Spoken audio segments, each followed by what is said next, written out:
This is Mars, as we've never seen it before. The Perseverance rover and Ingenuity helicopter tag team are giving us brand new insights into what's going on above and below the surface of the red planet. But how should we prepare for living on other worlds, for the next giant leap for mankind? Well, you could take a small step to Iceland. This country is like nothing I've seen anywhere else. It's barren, rocky, volcanic and icy. In other words, it's a lot like the surface of Mars, the Moon, Io, Titan, Europa and other worlds that we may one day land on.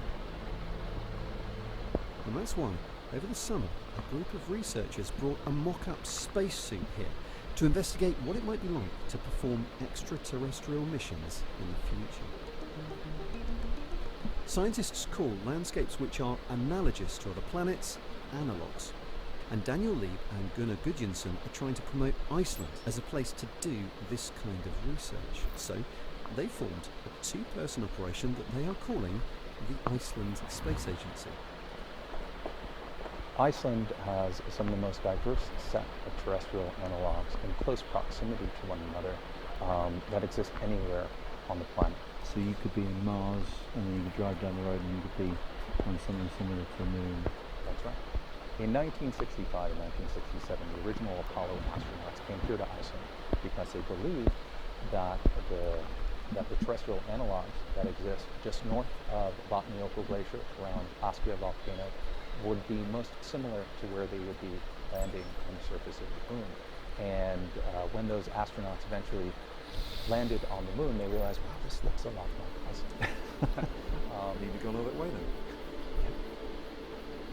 The last place that you'd want to live on the Moon or on Mars is on the surface. The atmosphere of Mars is toxic. The soil is poisonous and abrasive and it will cut through your suit and stick to your equipment.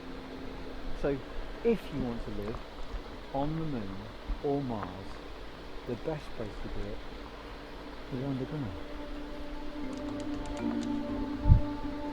We're in a lava tube, a hollow tunnel formed when hot lava melted its way through the surface, leaving behind a roof of cooling rock and an empty space after the lava flowed on downhill. And instead of having to drill out underground shelters, lunar and Martian lava tubes would provide ready-made protection from the hazards above.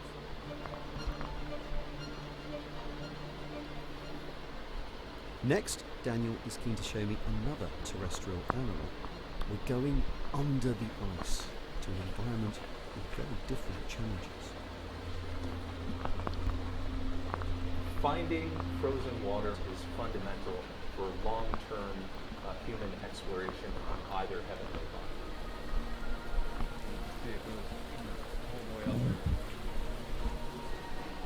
We can convert that ice, that water, H2O, into hydrogen for rocket fuel, oxygen for breathing, and water obviously for drinking and for growing produce in greenhouses.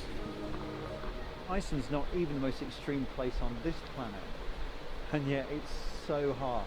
Now imagine moving around with a big spacesuit on, with a toxic atmosphere, and you're trying to build a new home from scratch.